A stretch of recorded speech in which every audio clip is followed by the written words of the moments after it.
Traders diary में आपका स्वागत है। आपके साथ मैं हूं वरुण दुबे और मेरे साथ आज खेलने वाले हैं आशीष चतुर्वेदी।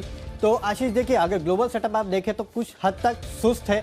कल हमने देखा था कि सेकेंड हाफ में किस तरह से भारतीय बाजारों में एक गहरा सेल ऑफ देखने मिला था। उसके बाद थोड़ी रिकवरी हुई, लेकिन वो रिकवरी इतनी सस्टेनेबल है नहीं है वो हमको आज पता चलेगा। ग्लोबल सेटअप अगर आप देखें तो यूएस के मार्केट्स अच्छी खासी तेजी वहाँ देखने मिली। जो पिछला हफ्ता था वो काफ़ी कमज़ोर था, तो उस कमज़ोरी के बाद एक बाउंस बैक देखने मिला। इसके अलावा जो एस्ट्राजेनेका फार्मा की न्यूज़ थी कि कहीं ना कहीं यूके में वो ट्रायल फिर से शुरू कर रहे हैं। फाइजर की तरफ से जो स्टेटमेंट निकल के आए कि साल के अंत तक कहीं ना कहीं आपको हो सकता है कि कोरोना की वैक्सीन अगर सब कुछ ठीक रहा तो वहाँ देखने मिलेगा। उसका इम्पैक्ट कहीं ना कहीं यूएस के मार्केट में देखने मिला और वहाँ तेज़ी थी। लेकिन एशिया देखिए आज सुबह से सुस्त है। कहीं ना कहीं एशिया में काफ़ी सारे नंबर्स आने वाले हैं।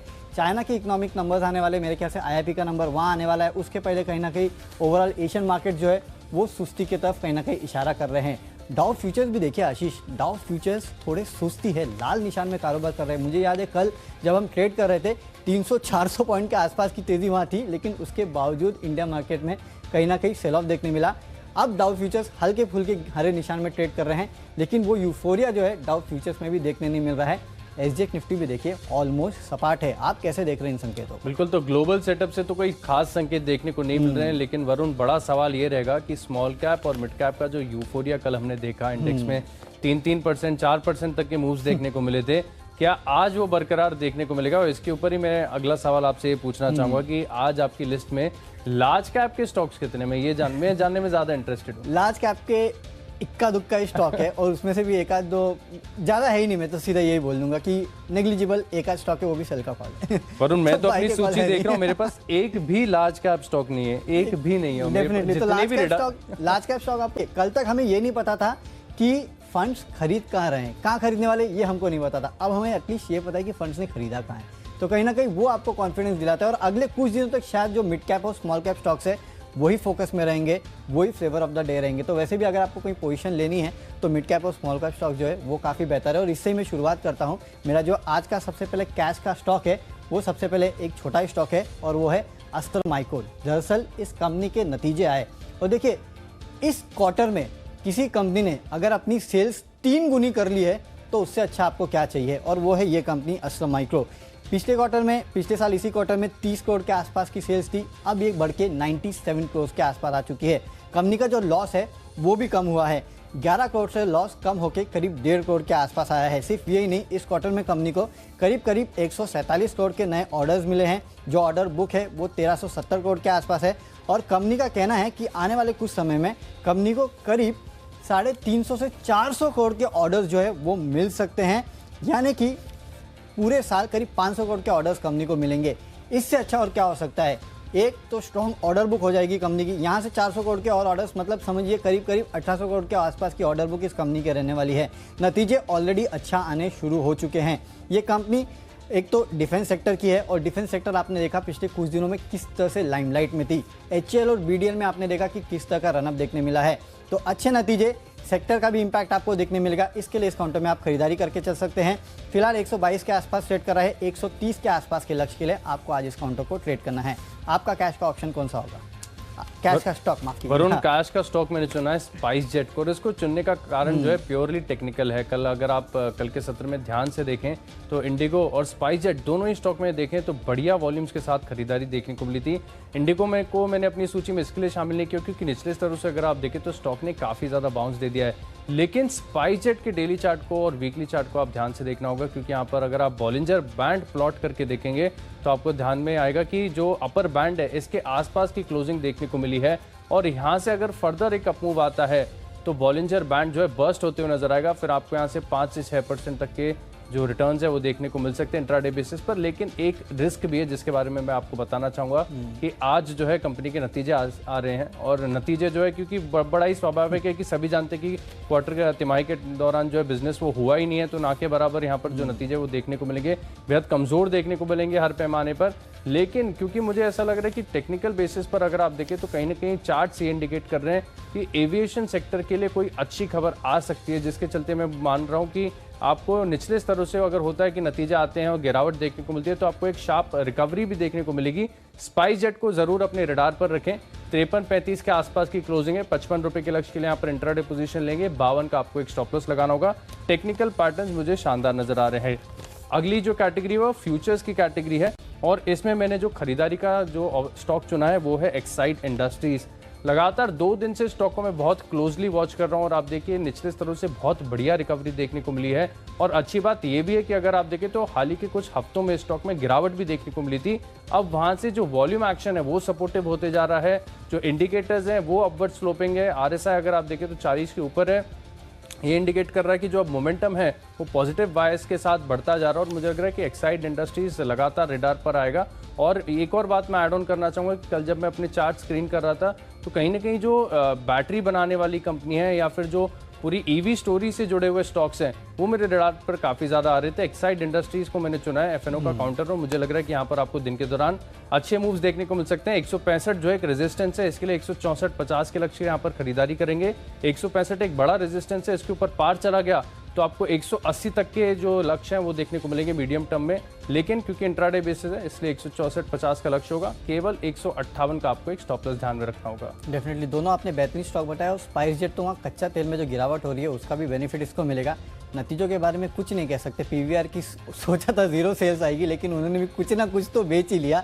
तो पता नहीं स्पाइस जेट, देखना होगा स्पाइस जेट क्या बेच पाता है। चलिए, लेकिन मेरा जो आज का फ्यूचर्स है वो है ICICI प्रू लाइफ, क्योंकि ICICI के लिए देखिए इस पूरे ग्रुप के लिए कल खबर आई कि ICICI बैंक जो है उसको जो इनकी लाइफ इंश्योरेंस कंपनीज है उनमें कुछ स्टेक बेचना था रेगुलेशंस को कंप्लाई करने के लिए, लेकिन उससे इस कंपनी को दरअसल ICICI को एग्जेम्पशन मिल गया है। अब एग्जेम्पशन मिल गया है तो 3 साल का एग्जेम्पशन है ये, तो ICICI के लिए तो फायदा है, लेकिन ICICI से ज़्यादा फायदा ICICI प्रू और ICICI लोम्बार्ड जो है उनके लिए है।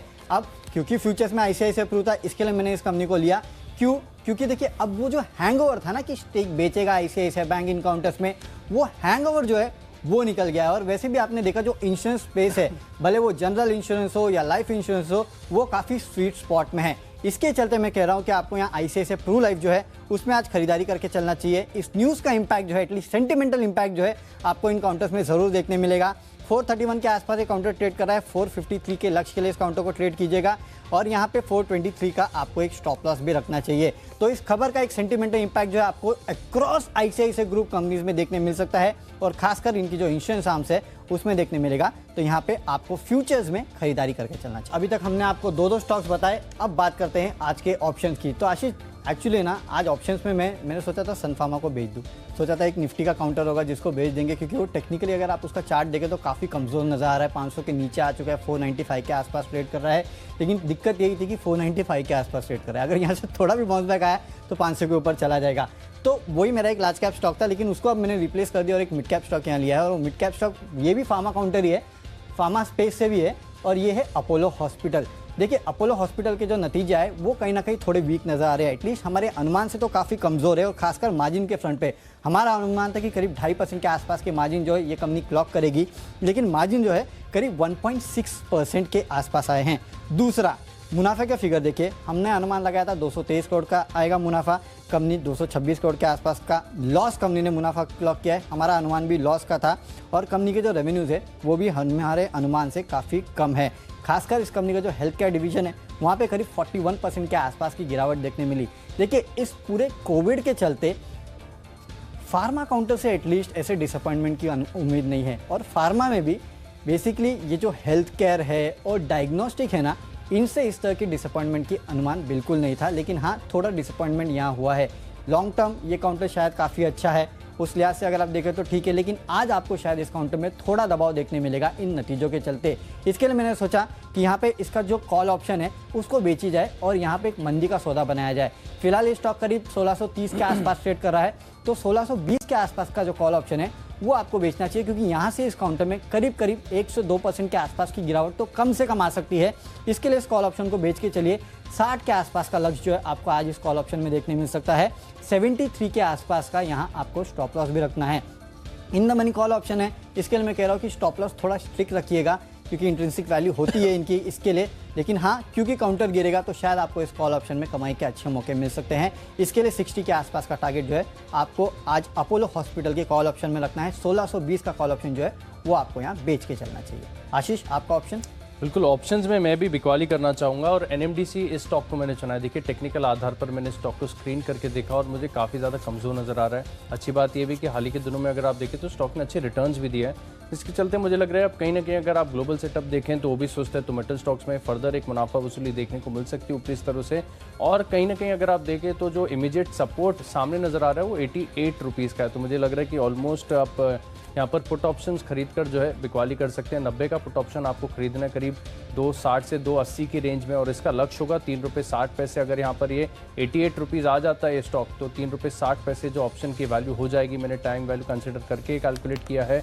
आपको स्टॉप लॉस जरूर ध्यान में रखना होगा 1 रुपये 70 पैसे का, और मुझे लग रहा है कि यहाँ पर आप बिकवाली करके चल सकते हैं। अगली जो कैटेगरी है जो टेक्नो पिक है, इसकी ओर रुख करते हैं। और मुझे लग रहा है कि एक स्टॉक मैंने काफ़ी बढ़िया स्क्रीन किया। हालांकि अगर आप देखें तो मिड कैप स्पेस से स्मॉल कैप कंपनी है, अपैरल बनाती है कंपनी। ऑरेलिया, विशफुल जैसे नोन ब्रांड्स है। TCNS क्लोथिंग 2-3 साल पहले इस कंपनी का IPO आया था, और अब देखिए कि इसका स्ट्रक्चर मुझे काफ़ी बढ़िया नज़र आ रहा है। और वरुण, मैं ऐसे स्टॉक्स को काफ़ी ज़्यादा पसंद करता हूँ जिनमें लंबी गिरावट के बाद जो है रिवर्सल के संकेत सामने आते हैं। और जिस तरीके का स्ट्रक्चर है TCNS क्लोथिंग का, मुझे लग रहा है कि यहाँ पर आप एक मोमेंटम प्ले कर सकते हैं, ना कि सिर्फ इंट्राडे पर। मुझे लग रहा है कि यहाँ से आपको एक सस्टेनेबल रनअप देखने को मिलेगा। आप चार्ट्स पर देखेंगे तो आपको एक रेजिस्टेंस लाइन नजर आएगी। इस रेजिस्टेंस के ऊपर जब तक ये स्टॉक बना हुआ है तब तक यहाँ पर अप ट्रेंड है। एक बार यहाँ से नीचे फिसलेगा तभी ट्रेंड नेगेट होगा। तो मुझे लग रहा है इसको आप बहुत अच्छी तरीके से प्ले कर सकते हो, क्योंकि सेटअप काफ़ी ज़्यादा क्लियर नज़र आ रहा है। लेकिन मैंने जो लक्ष्य आपको सुझाए वो इंट्राडे बेसिस पर है, आप कैलकुलेट कर सकते हैं अगर आपको इसमें पोजिशनल प्ले भी करना है। 385 के आसपास की क्लोजिंग है। 401 शॉर्ट टर्म रेजिस्टेंस है, साइकोलॉजिकल हर्डल भी होता है।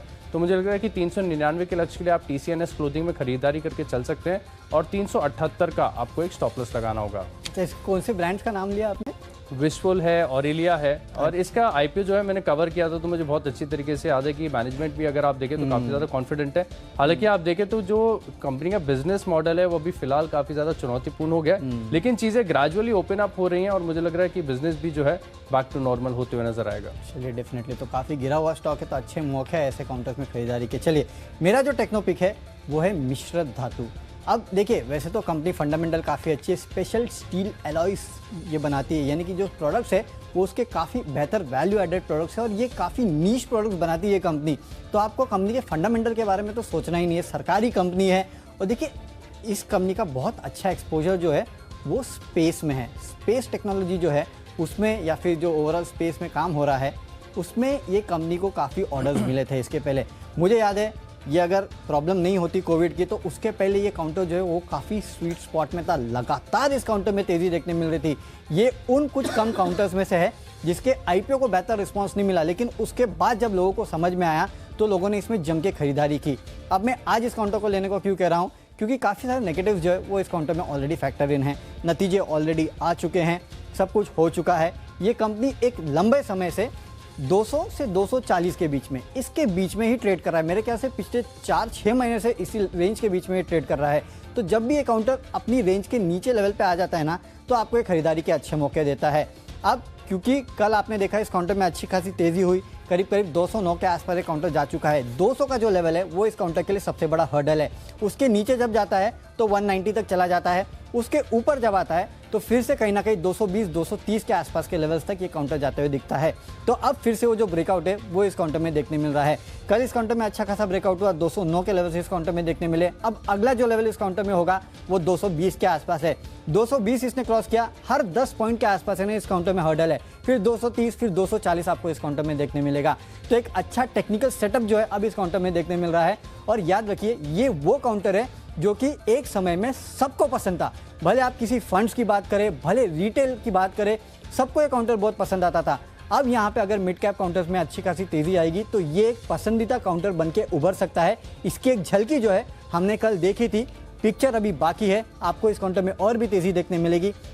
इंट्राडे के लिए 220 के आसपास के लक्ष्य जो है आपको इस काउंटर में देखने चाहिए, और अगर थोड़ा पोजिशनल बेसिस पे रख सकते हैं ना तो मेरे ख्याल से 240 के आसपास भी आपको यहाँ काउंटर में लक्ष्य देखने मिल सकते हैं। अच्छा काउंटर है, फिलहाल 220 के लक्ष्य के लिए ट्रेड कीजिएगा। जो मेरा अगला पिक है वो है फंडामेंटल पिक। अब फंडामेंटल पिक जो है वो एक टाटा ग्रुप की कंपनी है, टाटा एलेक्सी। इस काउंटर में अगर आप देखें ना तो वैसे फंडामेंटली ये काउंटर काफ़ी अच्छा है। एक तो पैरेंटेज काफ़ी अच्छा है, दूसरा ओवरऑल ये एक ऑटो एंसिलरी टाइप कंपनी है लेकिन IT कंपनी है।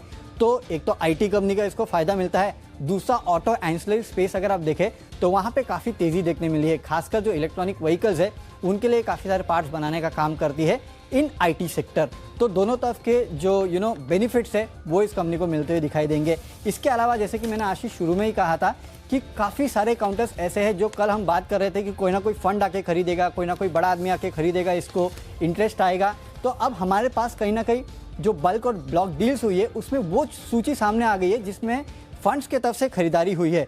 इसमें देखिए William Blair international growth fund ने करीब 3,12,000 शेयर्स के आसपास जो है कल खरीदे हैं। 1304 रुपये के आसपास ही खरीदारी हुई है और इस कंपनी की कल क्लोजिंग क्या थी, 1303 के आसपास। कभी भी कोई फंड खरीदता है तो याद रखिए वो कम से कम 40-50% के आसपास के रिटर्न के लिए खरीदता है, उसके पहले ये लोग बेचते नहीं है। तो कहीं ना कहीं उनको कॉन्फिडेंट है, इसके लिए उन्होंने खरीदा है। आज फिलहाल अगर आप ट्रेड करना चाहें तो 1370 के आसपास के लक्ष्य के लिए आप इस काउंटर को ट्रेड कर सकते हैं। 1280 के आसपास का स्टॉप लॉस रखिए। बेहतरीन ट्रेड है, बेहतरीन फंडामेंटल कंपनी है, पेरेंटेज काफ़ी स्ट्रॉन्ग है, यहाँ पे आप खरीदारी करके चल सकते हैं। बिल्कुल वरुण, बेहतरीन कंपनी आपने चुनी और मैंने जो फंडा पिक के तौर पर चुना है वो नतीजों के आधार पर एक कंपनी को चुना है, जेबी केमिकल्स। यहाँ पर कंपनी के नतीजे आते हुए देखिए, नतीजे मुझे बहुत बढ़िया नजर आ रहे हैं क्योंकि एक तो देखिए आप बता भी रहे थे कि फार्मा स्टॉक्स हैं, यहाँ से एक्सपेक्टेशन काफ़ी बढ़िया थी कि नतीजे अच्छे आते हुए दिखेंगे। और जेबी केमिकल्स अगर आप देखें तो नतीजों पर बिल्कुल एकदम खरा उतरा है यहाँ पर एक्सपेक्टेशंस पे। 62 करोड़ जो है पिछले साल कंपनी का मुनाफा था, इस बार 119 करोड़ का मुनाफा दर्ज किया है कंपनी ने। डबल के लगभग मुनाफे में ग्रोथ देखने को मिली है और आय में भी अगर आप देखें टॉप लाइन काफ़ी ज़्यादा अहम है। ऐसे समय में अगर कंपनी अपनी सेल्स बढ़ा पा रही है तो कंपनी की जो स्ट्रेंथ है उसको इंडिकेट करता है। और जेबी केमिकल्स की अगर आप आय देखें तो पिछले साल 446 करोड़ थी, इस साल 552 करोड़ की रेवेन्यू कंपनी ने दर्ज की, यानी टॉप लाइन बॉटम लाइन दोनों में बढ़िया ग्रोथ है। और मुझे लग रहा है कि स्टॉक में अगर आप देखें तो हाल ही के दिनों में अच्छा करेक्शन भी देखा गया था। मुझे लग रहा है कि इस आधार पर इसमें आपको फिर से एक अप ट्रेंड देखने को मिल सकता है। इंट्राडे बेसिस पर मैंने आपको लक्ष्य सुझाए, अगर आप पोजिशनल ट्रेड करना चाहते हो तो अपने अकॉर्डिंगली आप इसे एडजस्ट कर सकते हैं। मुझे लग रहा है कि 828 रुपये के आसपास की क्लोजिंग है, 3 से 4% का डिसेंट रन अप इस स्टॉक के अंदर आपको देखने को मिल सकता है। 865 रुपये के लक्ष्य आप इसमें खरीदारी करेंगे और केवल 28 रुपये नीचे 800 रुपये का आपको एक स्टॉप लॉस लगाना होगा। अगली कैटेगरी है वो है लंबी अवधि के लिए आपको इन्वेस्टमेंट पिक हम एक बताते हैं और इसमें भी मैंने देखिए एक फार्मा कंपनी को ही चुना है। और कल के शो में हम बात भी कर रहे थे कि मिड कैप आईटी और खासतौर पर फार्मा कंपनीज देखे तो वहाँ पर काफ़ी बढ़िया एक्शन देखने को मिल रहा है। हालांकि कल फार्मा ने तो इतना अच्छा प्रदर्शन नहीं किया था लेकिन आईटी इंडेक्स ने काफ़ी बढ़िया परफॉर्म किया था। लेकिन मेरा जो कन्विक्शन है वो स्मॉल कैप फार्मा कंपनीज पर अभी भी बना हुआ है और मालामाल वीकली में बताए गए एक कंपनी पे मेरा भरोसा अभी भी बिल्कुल बरकरार है, मार्क्संस फार्मा। ये स्टॉक ने अगर आप देखें तो पिछले दिनों में काफ़ी बढ़िया रिटर्न दिया है, लेकिन जिस तरीके का स्ट्रक्चर है, जिस तरीके का पोटेंशियल है, मुझे लग रहा है इसमें आपको बहुत बढ़िया आगे जाके रिटर्न्स देखने को मिल सकते हैं। अच्छी बात ये नजर आती है कि कंपनी देखिए कि साइज बहुत छोटा है, केवल 1963 करोड़ का मार्केट कैप है, केवल 13 के पी पर आपको मिल रहा है। डेट फ्री कंपनी है। प्रमोटर बैकग्राउंड अगर आप देखें तो जो ग्लेनमार्क का प्रमोटर बैकग्राउंड है सेम है, तो मुझे लग रहा है कि हर तरीके से अगर आप देखें तो कंपनी बेहद बढ़िया है। कंपनी ने अपना जो कर्ज है वो भी काफ़ी ज़्यादा रिड्यूस किया। FY18 में करीब 118 करोड़ का कर्ज था, अब देखें तो डेट फ्री कंपनी हो चुकी है।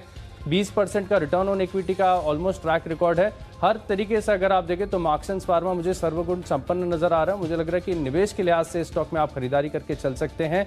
18 महीने का समय देंगे तो हो सकता है स्टॉक 80 रुपये तक चला जाएगा। स्टॉप लॉस की कोई आवश्यकता नहीं है। टेक्निकली भी अगर आप देखें तो एक सॉसर या फिर एक राउंडिंग बॉटम फॉर्मेशन देखने को मिला है। स्टॉक के अंदर गजब की पोटेंशियल है। चलिए, मेरा भी इन्वेस्टमेंट पिक जो है वो एक फार्मा सेक्टर से ही है और वो है फाइजर, क्योंकि फाइजर की तरफ से देखिए वैसे भी कल स्टेटमेंट निकल के आए कि अगर इनकी दवाई जो है कोरोना की अगर वो सेफ रही तो साल के अंत तक अमेरिकन को वो दवाई मिल जाएगी। अब अपने आप में स्टेटमेंट जो है वो काफ़ी बड़ा है क्योंकि साल के अंत के लिए समय कितना बचा है, 2-3 महीने के आसपास बचा है। और ये काउंटर देखिए अपने 52 वीक हाई से काफ़ी हद तक नीचे ट्रेड कर रहा है। 5000 के नीचे ये काउंटर जो है वो ट्रेड कर रहा है। इस काउंटर का 10 साल का आप चार्ट निकाल के देख लीजिए, आपको देखने मिलेगा एक वर्टिकल काउंटर। ये जो काउंटर है उसने एक वर्टिकल अपमूव दिखाया, लगातार साल दर साल ये कंपनी सिर्फ ऊपर बढ़ते ही जाती है और ऐसे काफ़ी कम काउंटर्स मिलेंगे जिसमें आपको इस तरह का स्टीप राइज देखने मिलेगा। काफ़ी बेहतर काउंटर है। अगले 4 महीने में 5300 के आसपास के लक्ष्य आपको इस काउंटर में देखने मिल सकते हैं। फंडामेंटली इन्वेस्टमेंट के लिए काफ़ी बेहतर काउंटर है। फार्मा काउंटर वैसे भी स्वीट स्पॉट पे है, तो यहाँ आपको खरीदारी करके चलना चाहिए। खबरों के चलते 2 स्टॉक्स मेरे आज रडार पे है, वो है बलरामपुर चीनी। देखिए वैसे भी इस पूरे शुगर सेक्टर के लिए खबर आई है कि गवर्नमेंट ने जो शुगर एक्सपोर्ट सब्सिडी है उसके लिए जो कंडीशंस है उसको ईज किया है। इसके चलते कहीं ना कहीं जो ओवरऑल शुगर सेक्टर है वो आज फोकस में रहने वाला है। पूरा शुगर सेक्टर खरीदने की ज़रूरत नहीं है, उस सेक्टर में जो अच्छी कंपनी है वहाँ आपको खरीदारी करके चलना चाहिए। और उसमें बलरामपुर चीनी एक काउंटर है, तो बलरामपुर चीनी में खरीदारी करके चलिए। 158 के लक्ष्य आपको इस काउंटर में देखने मिल सकते हैं, क्योंकि सरकार ने जो शुगर कंपनी सब्सिडी क्लेम करती थी उसको 90 डेज से बढ़ा के 180 डेज कर दिया है। ऐसे काफ़ी सारी जो एक्सपोर्ट को रिलेटेड इनको रियायत है वो दी गई है, तो उसका इम्पैक्ट आपको आज बलरामपुर चीनी में देखने मिल सकता है। आशीष, आपका खबरों वाला। वरुण, खबरों के आधार पर मैंने भी शुगर स्पेस से जुड़ी हुई कंपनी को चुना है और खबर आपने अच्छी तरीके से समझा दी है। प्राज इंडस्ट्रीज, ये अगर आप देखें तो जो एथेनॉल प्रोसेसिंग की मशीनरी होती है वो सप्लाई करती है शुगर कंपनीज को, और एक सेंटिमेंटल इम्पैक्ट इस कंपनी में भी आपको देखने को मिलता है। हालांकि अगर आप देखें तो मोर ऑफ कैपिटल गुड्स है इंस्टेड ऑफ शुगर सेक्टर, मुझे लग रहा है फिर भी, लेकिन जिस तरीके का टेक्निकल सेटअप है यहाँ पर आपको एक डिसेंट 3 से 4% का मूव देखने को मिल सकता है। ज़्यादा ऊपर ये स्टॉक मिले तो छोड़ दीजिए, आइडियाज ढेर सारे हैं आपके पास। 68 रुपये के आसपास की क्लोजिंग है, 70 रुपये के लक्ष्य के लिए आप खरीदारी करेंगे और केवल 67 रुपीज़ का आपको एक स्टॉप लॉस लगाना होगा। अगली कैटेगरी की ओर रुक करते हैं, माई चॉइस, और इसमें पहला स्टॉक मैं चुनना चाहूंगा कि बहुत ही पॉपुलर है, रिटेल ट्रेडर्स का फेवरेट है, वोडाफोन आइडिया। रिस्की बेट बिल्कुल भी नहीं है कि जिस तरीके का स्ट्रक्चर हो पिछले हफ्ते की करेक्शन के बाद मुझे लग रहा है कि फिर से कहीं ना कहीं अगर आप देखें तो स्टॉक में एक अपमूव की शुरुआत होते हुए देखने को मिलेगी। अच्छी बात यह भी है कि कल जो है एफएनओ बैन से बाहर आ गया, तो अगर आप चाहें तो वायदा बाजार में भी यहाँ पर पोजीशन बना सकते हैं। दिन के दौरान मुझे लग रहा है 12 रुपये 50 पैसे तक के लक्ष्य आपको देखने को मिल सकते हैं और केवल 55 पैसे नीचे 11 रुपये का आपको एक स्टॉप लॉस लगाना है। स्ट्रक्चर ऐसा इंडिकेट कर रहा है कि यहाँ से आपको एक बड़ा रिवर्सल देखने को मिलेगा। वीकली चार्ट्स बेहद बढ़िया नजर आ रहे हैं, एक बार जरूर देखें। हेक्सावेयर, ये अगला स्टॉक होगा, यहाँ पर आपको खरीदारी करनी है। और देखिए यहाँ पर एक बड़ी खबर सामने आ रही है कि कहीं ना कहीं रिपोर्ट्स ऐसी हैं कि जो इन्वेस्टर्स हैं वो डीलिस्टिंग के लिए बहुत ऑलमोस्ट 65 to 70% जो है वो बिड कर रहे हैं रिवर्स बुक बिल्डिंग में, और मुझे लग रहा है कि इसका एक असर देखने को मिलेगा। 445 रुपये तक इंट्राडे पर ये स्टॉक जा सकता है, केवल 413 रुपये का आपको एक स्टॉप लॉस लगाना होगा। आखिरी स्टॉक है इस कैटेगरी में सुवेन लाइफ साइंसेज, यहाँ पर आपको खरीदारी करनी है। टेक्निकली ये स्टॉक मुझे काफ़ी ज़्यादा पसंद आ रहा है, फार्मा स्पेस की कंपनी है, स्मॉल कैप कंपनी है, और मुझे लग रहा है कि यहाँ पर आपको दिन के दौरान 4 से 5% तक के अप्रूव देखने को मिल सकते हैं। 51 रुपये 70 पैसे के लक्ष्य आप इसमें खरीदारी करेंगे और केवल 49 रुपीज़ का आपको स्टॉप लॉस लगाना होगा। अच्छा, माई चॉइस में मेरे जो 3 काउंटर्स है उसमें सबसे पहले तो एडीएफ फूड्स है। यहाँ पे कल बड़े इन्वेस्टर्स की तरफ से खरीदारी हुई है। आशीष कचोलिया ने यहाँ करीब 1.5 लाख शेयर्स खरीदे हैं, तो उसका इम्पैक्ट आपको देखने मिल सकता है। 400 के लक्ष्य के लिए आपको इस काउंटर को ट्रेड करना है। BASF, यहाँ पे भी फंड्स की तरफ से बाइंग हुई है। प्लेटस वेल्थ मैनेजमेंट ने करीब 3 लाख शेयर्स खरीदे हैं, तो उसका इम्पैक्ट आपको देखने मिलेगा। 1620 के लक्ष्य के लिए आप इस काउंटर को ट्रेड कर सकते हैं। तो हमें अब तक नहीं पता था कि कहाँ फंड्स खरीदारी कर रहे हैं, कहाँ बड़े लोग खरीदारी कर रहे हैं, लेकिन अब हमें पता चल गया है कि कहाँ खरीदारी कर रहे हैं, तो उन स्टॉक्स को आपको अपने रडार पर रखना चाहिए। इसके लिए एडीएफ फूड और BASF में खरीदारी करके चले। और आखिरी स्टॉक जो है वो है PI इंडस्ट्री। ये कंपनी फार्मा सेक्टर में अपने पैर जमाना चाहती है, इसके लिए इसने 2 जो सब्सिडीज को सेटअप किया है जो कि फार्मा एक्टिविटीज़ पे फोकस करने वाली है। तो जो नेक्स्ट लेग ऑफ ग्रोथ है उसकी यहाँ से आने वाली है फार्मा से, इसके लिए आपको इस काउंटर में खरीदारी करके चलनी चाहिए। 1924 पे काउंटर ट्रेड कर रहा है, 2020 के लिए इस काउंटर को ट्रेड कीजिएगा। 1890 के आसपास का स्टॉप लॉस आप इस काउंटर में रख सकते हैं।